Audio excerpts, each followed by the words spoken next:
मीर बख्श मेरा साथी और जानिसार दोस्त बन चुका था। मैंने नहायत ही आसान अल्फाज में उसे इस कुव्वत के बारे में बता दिया। मेरी वजह सुनते ही उसके चेहरे पर हिजान खेज तासरात का मेला सा लगा रहा।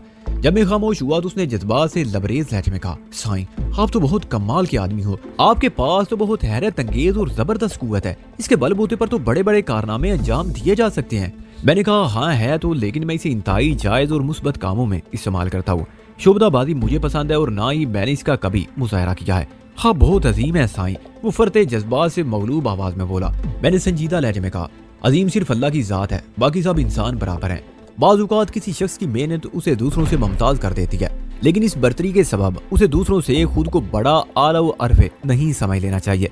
अल्लाह इंसान को दो तरीकों से आजमाता है, किसी ऐसी चीज से नवाज कर जिसका इंसान अहल नहीं होता, या फिर किसी ऐसी शय से महरूम रखकर जिसका वो इस्तेहकाक रखता हो। ये सलाहियतें, शक्तियाँ, हुनर और तजर्बे कारियाँ सब आनी जानी हैं। हम सब मामूली और गैर मामूली अदाकार हैं। हमारा हिदायतकार तो वो है जिसके कब्जे में हम सब की जान है। वो फटी हुई आंखों से मुझे देख रहा था, लरज़ान लहजे में गोया हुआ, साईं अब तो सिर्फ हामिल ही नहीं बल्कि आलम भी है। मैं कुछ भी नहीं हूँ, मैंने कतियत से कहा, बस एक सीधा साधा मामूली सा इंसान हूँ। मैं मुस्बत सोच और मुस्बत अमल का कायल हूँ और मनफी सोच रखने वाले लोगों से निवर्त आजमा हूँ। मैं एक तरह से हक व बातिल की जंग में मसरूफ और मुझे यकीन है बिलाखिर फतेह हक ही की होगी। वो सैरज़दा सी नजर से मुझे तकते चला जा रहा था। ये मेरे लिए उसकी वालियाना अकीदत थी जिसने उसके पूरे वजूद को अपने इसार में ले रखा था। मैंने कहा, मीर बख्श मेरी एक बात ज़हन नशीन कर लो, ये दुनिया मुफीद लोगों के लिए बनाई गई है, इसलिए हमें हर लम्हे खुद को मुफीद बनाने की कोशिश में मसरूफ रहना चाहिए। हमारी जात से किसी दूसरी जात को फायदा जरूर पहुंचना चाहिए। यही एक सेहतमंद माशरे का उसूल है। बेफैज और गैर मुफीद शख्स को जीने का कोई हक नहीं है। साहिल ने मुझसे सवाल किया, वैदान तुम्हारे नजदीक एक मुफीद इंसान में क्या क्या औसाफ होना चाहिए? मीर बख्श की तरह वो भी पूरी तवज्जो से मेरी बातें सुन रही थी। मैंने खनकार कर गला साफ करते हुए कहा, मेरे नजदीक मुफीद इंसान वो है जिसमें तीन बुनियादी औसाफ में से कम एक वस्फ जरूर मौजूद हो। वो तीन औसाफ ये हैं, नंबर 2 सेहतमंद फिक्र, नंबर 3 तवानाई से भरपूर दानिश। और अगर किसी शख्स में ये तीनों खासियतें मौजूद हो तो, साहिल ने पूछा, तो वो शख्स मेरे नजदीक शर्फ याफ्ता इंसान कहलाने का हक रखता है। मैंने ठोस लहजे में कहा, आप ऐसे शख्स को जिंदा वली भी कह सकते हैं। मीर बख्श ने शौक से लबरेज लहजे में पूछा, साईं क्या मैं भी अपनी चीख की कुव्वत बेदार कर सकता हूँ? उसी वक्त मुझे पेजेरों से बाहर आबादी के आसार नजर आए। मैंने मीर बख्श के सवाल का जवाब देने की बजाय उससे पूछा, यह हम कहाँ से गुजर रहे हैं? उसे बगौर पेजेरों की विंड स्क्रीन के पार देखा और मुझे बताया, हम इस वक्त साले बिमरू से गुजर रहे हैं। उससे आगे मोहम्मद रहीम कलरी आएगा और फिर उसके फौरन बाद सामारू का इलाका शुरू हो जाएगा। मैंने तसल्ली में अंदाज में सर हिलाते हुए मीर बख्श से पूछा, हाँ तुम क्या कह रहे थे? मैंने आपसे यह पूछा था साईं कि क्या मैं भी चीख की कुव्वत को बेदार कर सकता हूँ? क्यों नहीं, मैंने कहा। उसके लिए क्या करना होता है? उसने पूछा। मेरा मतलब है उसकी कुव्वत बेदारी के लिए किन चीजों की जरूरत होती है? सिर्फ एक चीज की, मैंने कहा। वो क्या साईं? मैंने बताया, अज़म।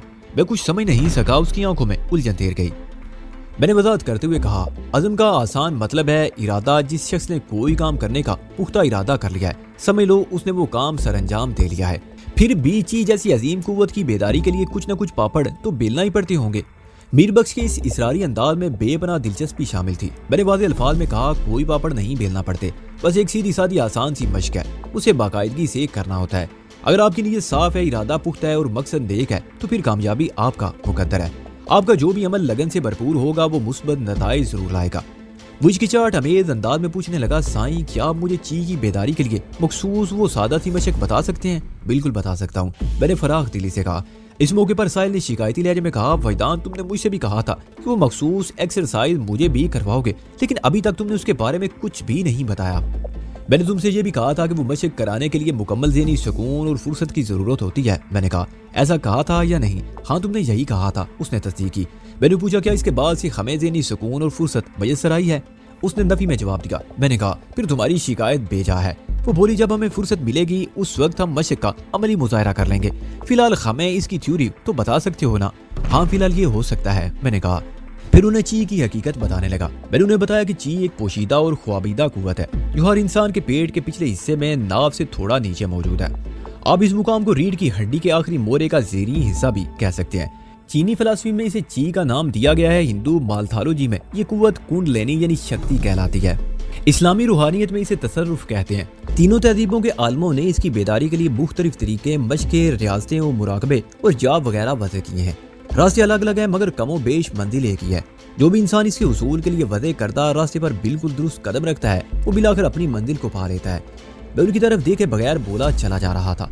मेरी बसरी तवज्जो ड्राइविंग पर मरकूज थी। मैंने ची के बारे में मजीद बताते हुए कहा, जब मखसूस मशक के जरिए इस ख्वाबीदा कुव्वत को बेदार किया जाता है तो यह रीढ़ की हड्डी के रास्ते सीधी दिमाग की जानिब सफर करती है।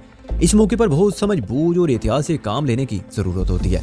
अगर मशक करने वाला कोई संगीन गलती कर बैठे, यानी उसके इर्तिकाज और अज़म में कोई रख ना पड़ जाए, या उसकी नीयत में कोई खोट आ जाए, या वो किसी किस्म की जल्दबाजी का मुजाहरा कर बैठे, तो फिर यह कुव्वत किसी भी नोयत की सरकशी का मुजाहरा कर सकती है। ये एक महवे इस तरह शेर को जगाने के मुतरादिफ है। लेकिन इस मरहले पर अगर मशक करने वाले को किसी माहिर उस्ताद की रहनुमाई हासिल हो तो फिर खतरे वाली कोई बात नहीं। वैसे भी ये कुव्वत अचानक बेदार होकर दिमाग की जानिब सफर नहीं करती। जब आप इसे जगाने के लिए अपनी मशक के जरिए इसको होले होले झुंझोड़ते हैं तो ये कसमसा कर करवटें बदलती रहती है। इन मराइल में मशक करने वाले शख्स पर मखसूस किस्म की कैफियत भी तारी होती रहती हैं, जिनकी बिना पर निगरान उस्ताद उसे मुफीद मशवरों से नवाजता रहता है। इन मशवरों और तजवीज़ों पर अमल करते हुए उसकी सरकश कुव्वत को जंजीरें डालकर दिमाग की तरफ लाया जा सकता है। दिमाग में पहुंचकर यह कुव्वत फोटान की शक्ल इख्तियार कर लेती है, जो दिमाग के एक मखसूस हिस्से को रोशन कर देती है।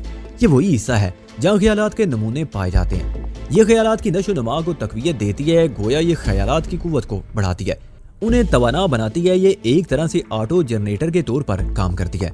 इंसान ख्याल की कुव्वत से बड़े बड़े कारनामे अंजाम दे सकता है। साहिल ने पूछा, फोटान क्या चीज होती है?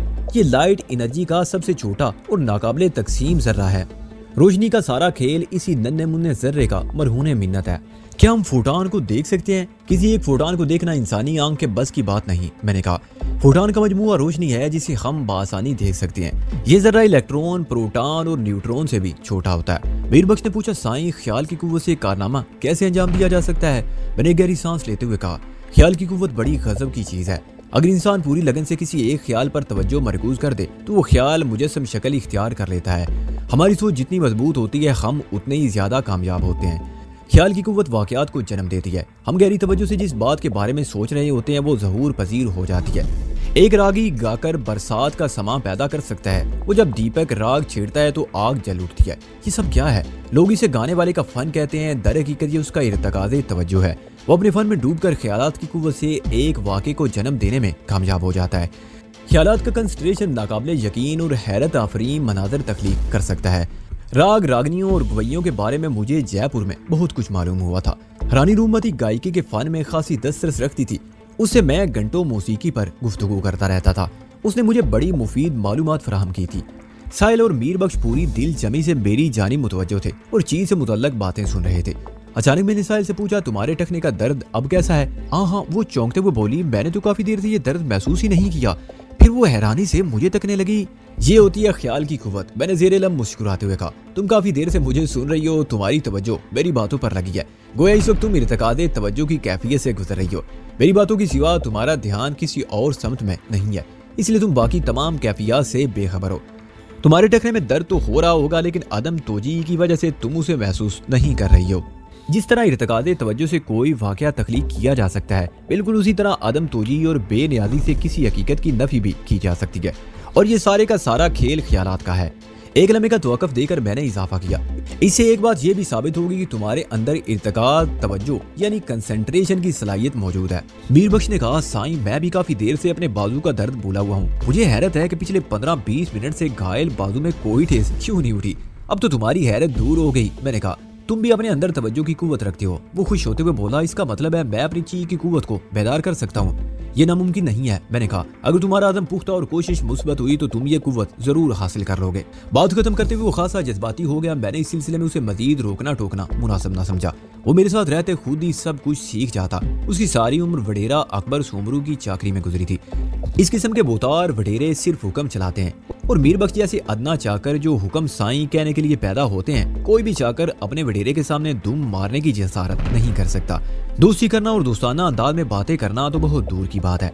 मुझे उम्मीद थी कि मीर बख्श थोड़े ही अरसे में हमारे रवैयों को बखूबी समझने लगेगा, फिर उसे हमारे साथ घुलने मिलने में कोई दुश्वारी पेश नहीं आएगी। इस मेल ताल के लिए कुछ वक्त की जरूरत थी। वो दोनों अचानक खामोश हो गए और मैं समझ रहा था कि वो इस वक्त अपने दर्द को महसूस कर रहे थे। मैंने दोनों को बैक वक्त मुखातिब करते हुए कहा, तुम्हारे लिए एक खुशखबरी है। कैसी खुशखबरी? साहिल ने चौंक कर मुझे देखा। मीर बख्श भी सवालिया नजर से मुझे तकने लगा। मैंने गहरी संजीदगी से कहा, मैंने फैसला किया है कि तुम दोनों की तरबियत और तालीम अभी से शुरू कर दूं। वो तो तुम काफी देर से कर रहे हो, साहिल ने कहा। तुम्हारा इल्मी और फनी लेक्चर हम पूरी तवज्जो से सुन रहे हैं। मैं अमली तरबियत की बात कर रहा हूँ। उसके लिए तो सुकून और ठहराव की जरूरत होगी, साहिल ने कहा। मीर बख्श बोला, साईं क्या गाड़ी में वो मश्क करना मुनासिब होगा? आप तो कह रहे थे। मैंने मीर बख्श की बात काटते हुए कहा, बाकायदा अमली मश्क तो गाड़ी में नहीं की जा सकती, अलबत्ता इसकी इब्तदाई तैयारी के लिए हल्का फुल्का कुछ किया जा सकता है। वो क्या? साहिल की आवाज में दिलचस्पी थी। मैंने कहा, तुम दोनों में इर्तिकादे तवज्जो की सलाहियत मौजूद है और इस सलाहियत को आजमाने का मौका भी है। साहिल, तुम अपने टखने में दर्द महसूस कर रही हो और मीर बख्श तुम अपने जख्मी बाजू में ठेसें महसूस कर रहे हो। एक लम्हे को रुककर मैंने इजाफा किया, मैंने ये बात तुम दोनों की अचानक खामोशी से भांप ली है। मुमकिन है मेरा अंदाजा गलत हो और तुम दोनों की खामोशी की कोई और वजह हो। क्या मैं ठीक कह रहा हूँ? वो बैक जबान बोले, आपने हमारे बारे में बिल्कुल दुरुस्त महसूस किया। फिर तुम दोनों अपनी तवज्जो अपने ऊपर जिस्म के जख्मी हिस्से पर मरकूज कर दो, मैंने कहा, और इस ख्याल को ज़हन में जमाने की कोशिश करो कि तुम्हारे जख्म तकलीफ दे नहीं रहे।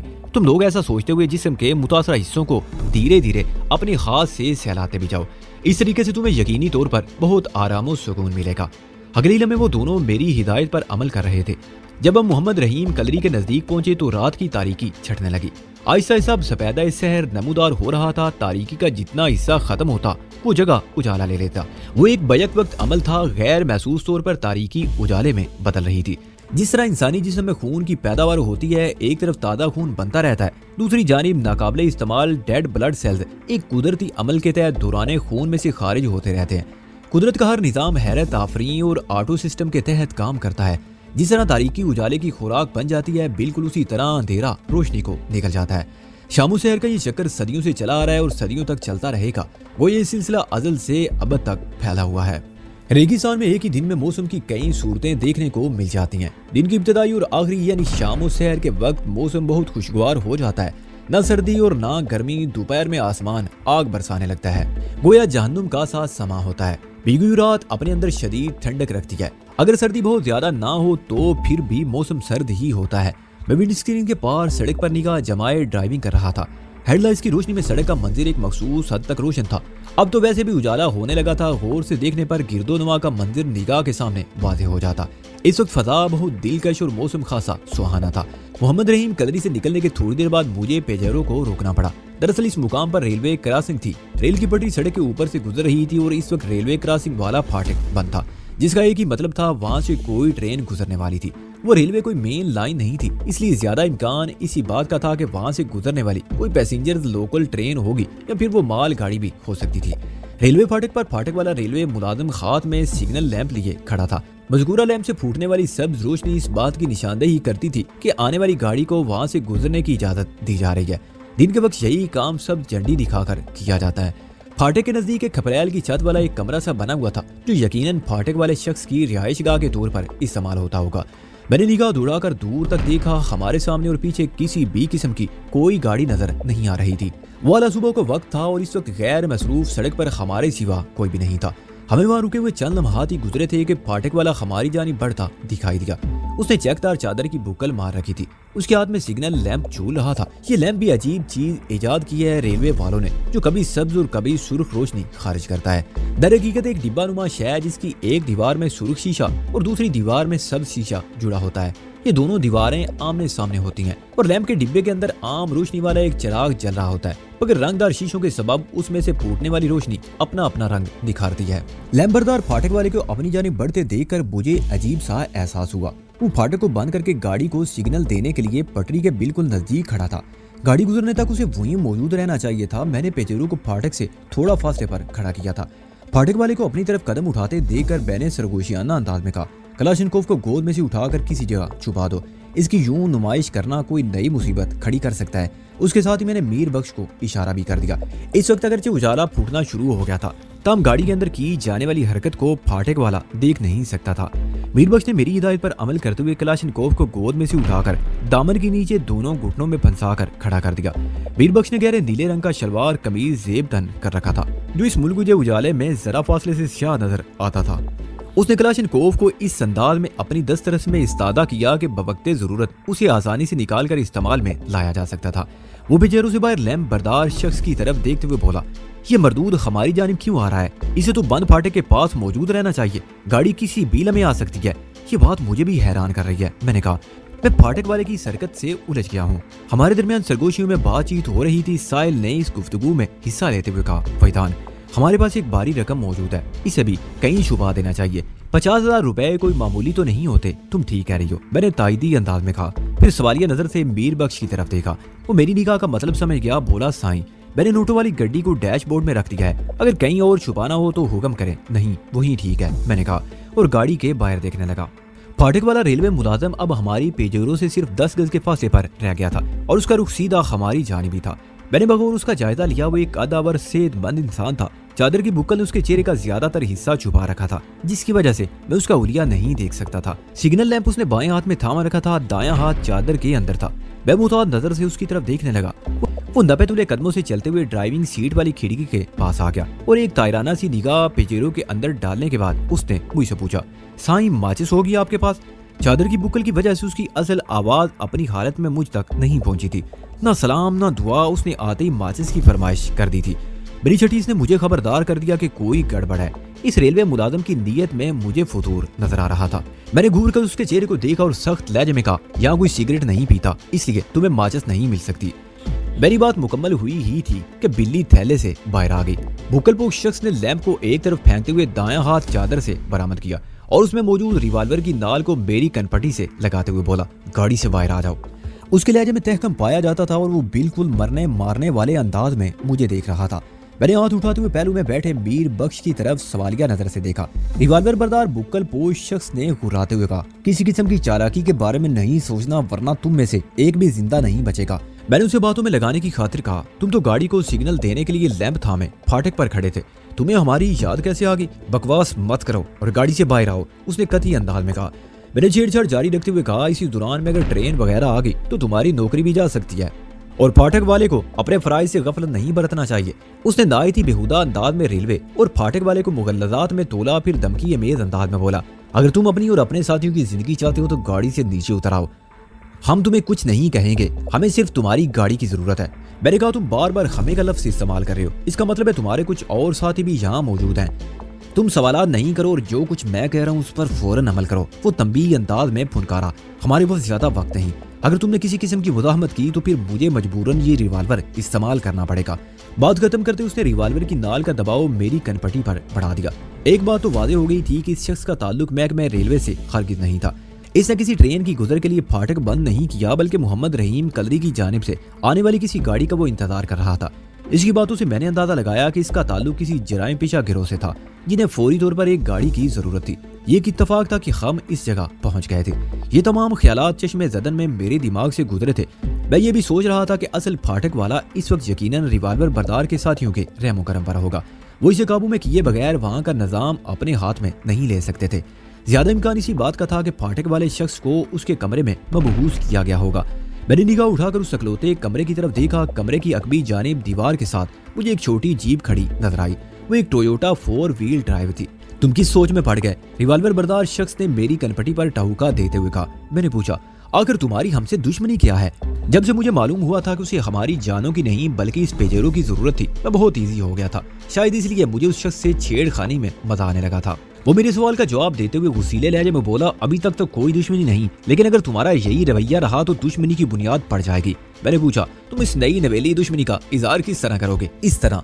उसने रिवाल्वर की नाल को मेरी कनपटी में घुसेड़ने की कोशिश करते हुए जहरीले लहजे में कहा, अगर 10 सेकंड के अंदर अंदर तुम लोगों ने मेरी बात पर अमल नहीं किया तो फिर इस गाड़ी के अंदर तुम्हारी तड़पती हुई लाशें नजर आएंगी। मैंने एक मसनूई जुर्जुरी ली और हिम्मत का मुजाहरा करते हुए अपने हैंड अप हाथों को कानों से लगाते हुए मीर बख्श की तरफ देख कर कहा, ना बाबा ना, हमें मरने का कोई शौक नहीं, तुम ये गाड़ी ले जा सकते हो, मैं तो नीचे उतर रहा हूँ।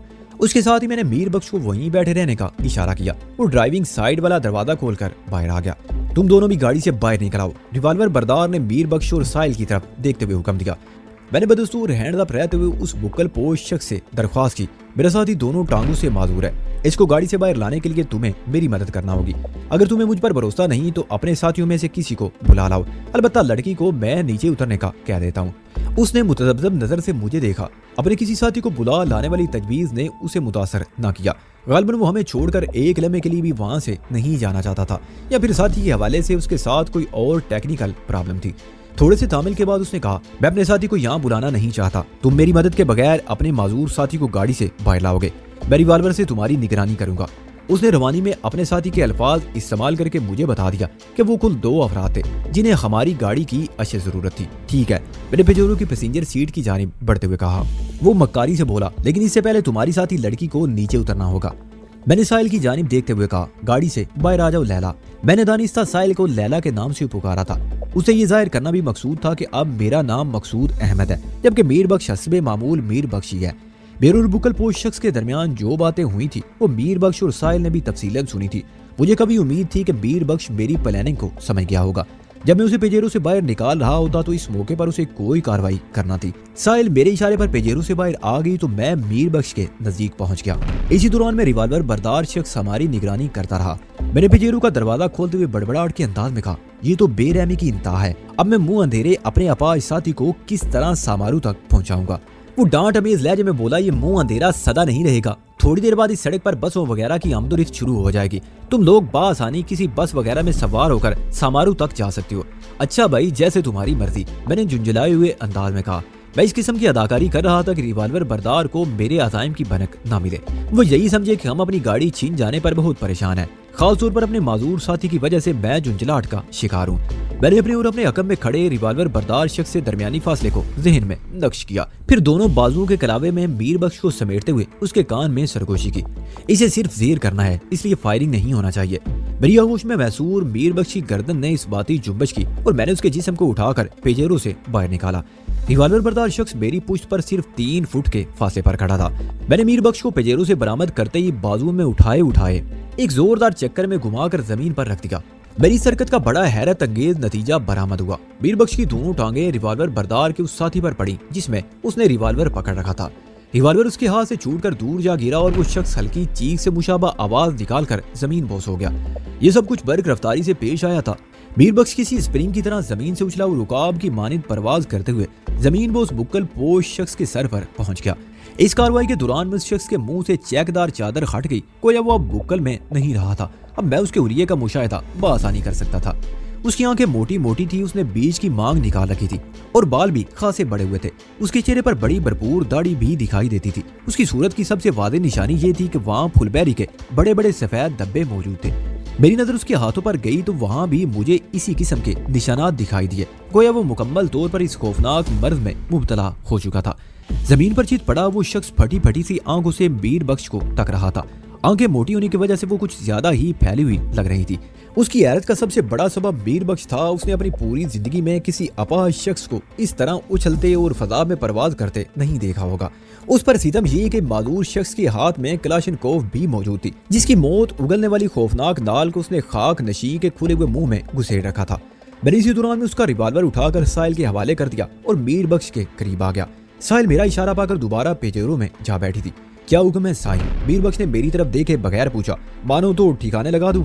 अगर जरूरत पड़ी तो इसे भी ठिकाने लगा देंगे। मैंने इस वजह से ज़्यादा शख्स की आंखों में झांकते हुए कहा, पहले इसका इंटरव्यू तो कर लूं। क्या पता ये इस इम्तिहान में पास ही हो जाए और हमें इसके खून में हाथ ना रंगना पड़े। वो शख्स कपकपाती आवाज में बोला, गन की नाल मेरे मुंह से निकाल दें, मैं आपको सब कुछ बता दूंगा। वो तो तुम्हें बताना ही पड़ेगा। मीर बख्श ने खूनख्वार अंदाज में उसे घूरते हुए कहा, और इसी हालत में तुम्हारी जबान चलेगी। हमसे किसी रियायत की तवक्को ना करना। उस शख्स की वहशत में इजाफा हो गया। मीर बख्श के अटल लहजे में बड़ी तासीर थी। तब मैं इस वक्त कुछ और सोच रहा था। हल्की हल्की रोशनी फैलना शुरू हो गई थी और हमारी पेजेरो ऐन सड़क पर खड़ी थी। फाटक चूंकि बंद था, इसलिए हमारे पीछे या फाटक की दूसरी जानिब गाड़ियों की कार्रवाई पोशीदा नहीं रह सकती थी। फाटक चूंकि बंद था, इसलिए हमारे पीछे या फाटक की दूसरी जानिब गाड़ियों की आमदोरफ्त से वहाँ रश लग सकता था। इस तरह हमारी कार्रवाई पोशीदा नहीं रह सकती थी। अगरचे अभी तक दूर दूर तक किसी गाड़ी के आसार नजर नहीं आ रहे थे, तो हम ये सूरत मुस्तकिल नहीं रह सकती थी। मैंने मीर बख्श से कहा, तुम इस शख्स को गन पॉइंट पर रखते हुए सड़क से नीचे उतार लो। मैं गाड़ी को मुनासिब जगह पर लगाता हूँ ताकि किसी किस्म की बदमजगी का इम्कान बाकी ना रहे। ठीक है साईं, आप गाड़ी में जाएं। मीर बख्श पूरी इतमाद लहजे में बोला। मैं इस चीत लुटेरे को संभालता हूँ। मैंने पेजेरो की जानिब जाने से पहले रेलवे क्रॉसिंग पर मौजूद फाटक खोल दिया। अब वहाँ किसी आने जाने वाली गाड़ी के रुकने का इम्कान बाकी नहीं रहा था। इस तरह मैं तसल्ली के साथ इस धब्बेदार शख्स से पूछगछ कर सकता था। फाटक को खोलने से खतरे का एक इम्कान पैदा तो हो गया था, मगर मुझे उम्मीद थी कि वो खतरा लाक होने की नौबत नहीं आएगी। अगर कोई गाड़ी या ट्रेन को इसी दौरान में रेलवे लाइन से गुजरना भी हुआ तो वो गुजर जाएगी। उसी तरह अगर सड़क पर से गुजरने वाली किसी कार, बस या ट्रक, ट्रेन वगैरह की झलक देख ली तो वो फाटक खुला होने के बावजूद भी कोई रिस्क लेने को तैयार नहीं होगा। वैसे मैंने फैसला कर लिया था कि इस शख्स को बहुत जल्द निपटा दूंगा। मैं पेजेरो में आया और बाइसिकल से ड्राइव करते हुए सड़क से उतार कर कच्चे में खड़ा कर दिया। मैं गाड़ी से नीचे उतरने लगा तो साहिल ने सवाल किया, फैतान तुम इस शख्स के साथ क्या करना चाहते हो? थोड़ी सी पूछताछ और बस, मैंने कहा, और मैं यहाँ गाड़ी में अकेली रहूंगी? क्या तुम्हें डर लग रहा है? बात डर की नहीं, वो जल्दी से बोली, मेरे पास 2 रिवाल्वर हैं, मैं अपनी हिफाजत कर सकती हूँ। मैंने सवाल की नजर से उसे देखा, फिर क्या बात है, इस कदर उलझी हुई क्यों हो? मैं तो बस सिर्फ ये कह रही हूँ, इस पूछताछ की जरूरत क्या है? मैं तुम्हारा मतलब नहीं समझ सका। मेरे लहजे में उलझन थी। वो बोली, हमने इस शख्स से हथियार छीन लिया है, अब वो हमारे सामने किसी हकीर कीचवे से ज्यादा हैसियत नहीं रखता। हमें उसे कोई सरोकार रखे बगैर आगे बढ़ जाना चाहिए। अभी मैं इतना बेइस नहीं हुआ हूँ, मैंने अचानक संजीदा होते हुए कहा। उसने हैरत भरी नजर से मुझे देखा। इसमें बेइसी वाली कौन सी बात है? शायद तुमने उस शख्स की बातें गौर से नहीं सुनी। मैंने कहा, वो अकेला नहीं बल्कि उसका एक और साथी भी यहीं आसपास कहीं मौजूद है। उन्हें हमारी गाड़ी की जरूरत है ताकि फरार हो सके। इसका वाज़ेह मतलब यही है कि वो किसी संगीन जुर्म में मुलव्वस हैं। हमें उनके जुर्म से क्या लेना देना? साहिल ने बेजारी से कहा। वो जाएं जहन्नुम में। वो जहन्नुम में जाएंगे तो अपने साथ और भी कई जानों को मुसीबत में डाल कर जाएंगे, मैंने सपाट लहजे में कहा। मैंने उस कमरे की अकमी दीवार के साथ एक 4 व्हील ड्राइव टोयोटा जीप खड़ी देखी है। फाटक वाला असल शख्स कहीं नजर नहीं आ रहा। सिग्नल लैंप की इस जराइम पेशा शख्स के पास मौजूदगी तो यही बताती है कि फाटक वाला शख्स इस वक्त किसी बड़ी मुसीबत में मुब्तला है। मुमकिन है उस शख्स के साथी ने फाटक वाले को उसके कमरे में यरगमाल बना रखा हो। कुछ भी मुमकिन हो सकता है। हाँ, वाकई कुछ भी हो सकता है। वो बेजारी से बोली, ये भी मुमकिन है तारा और उसके खैर ख्वाह हमारी तलाश में यहाँ पहुंच जाएं।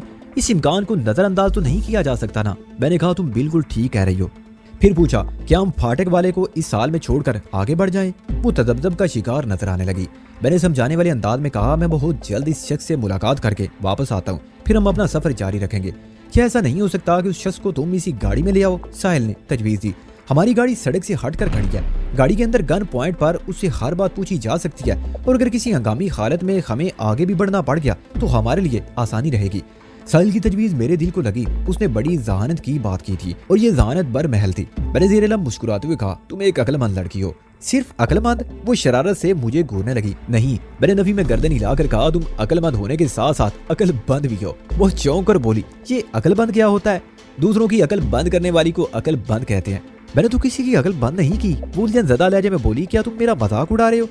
मैंने पूरी दयानतदारी से कहा, मैं तुम्हारा मजाक नहीं उड़ा रहा साहिल। तुम इतनी हसीन, इतनी मतीन और इतनी ज़हीन हो कि किसी भी अक्लमंद के होश उड़ा सकती हो, उसकी अकल को बंद कर सकती हो। तुम्हारे पास हुस्न का जादू है और तुम इस जादू का इस्तेमाल भी करना जानती हो। बैरवानी में पता नहीं क्या क्या बोल गया था। साहिल ने गहरी नजर से मुझे देखा और शरारत अमेज अंदाज में बोली, मैं तो उस वक्त मानूंगी जब ये जादू तुम पर असर दिखाएगा। मैं उस बंदे को लेकर आ रहा हूँ। ये कहते हुए मैं पेजेरो से निकल गया। अपने कम में मुझे साहिल के हंसने की आवाज सुनाई दी। उसकी हंसी में बड़ी नगमगी थी, उसकी आवाज में बड़ा तरन्नुम था। वो बोलती थी तो ऐसे महसूस होता था जैसे जल तरंग बज उठे हों। कुदरत ने उसे हुस्न, नज़ाकत और जहानत से खूब नवाज रखा था। थोड़ी देर बाद वो डाकू शख्स हमारी पेजारो में मौजूद था। इस मरतबा साहिल पैसेंजर सीट पर आ गई और मीर बख्श उस शख्स के साथ गाड़ी के पिछले हिस्से में चला गया। मीर बख्श ने इस धब्बेदार शख्स को पेजारो के फर्श पर सीटों के दरमियान लिटा दिया और कलाशनकोव के बजाय रिवाल्वर की नाल उसकी कनपटी पर रखते हुए सवालिया नजर से मेरी जानिब देखने लगा। मैंने गर्दन मोड़कर उस शख्स से पूछा, कौन हो तुम? जवाब देने की बजाय वो सरासीमा नजर से मुझे देखने लगा। उसकी आंखों में मुख्तलिफ किस्म के तासरात नजर आ रहे थे। मुझे यूं महसूस हुआ कि वो बहुत खौफजदा है और मुझसे रहम की अपील कर रहा है। कभी ऐसा लगता वो अय्यारी से बच निकलने के बारे में सोच रहा है। वो किसी मौके की ताक में है ताकि बाजी पलट सके। मीर बख्श ने उसकी गर्दन पर पांव रखते हुए कहा, हमारे पास ज्यादा वक्त नहीं, तुम साईं के सवालों का ठीक ठीक जवाब दो वरना फिर मरने के लिए तैयार हो जाओ। भगवान के लिए मुझे जिंदा छोड़ दो। वो लरजीदा आवाज में बोला, मैं यहाँ से बहुत दूर चला जाऊंगा। उस शख्स के पहले जुमले ने हम तीनों को चौंकने पर मजबूर कर दिया था। उसने अपनी जान बख्शी के लिए भगवान का वास्ता दिया था। ये उसका एक बेइख्तियारी अमल था जिससे ये जाहिर होता था कि वो हिंदू था।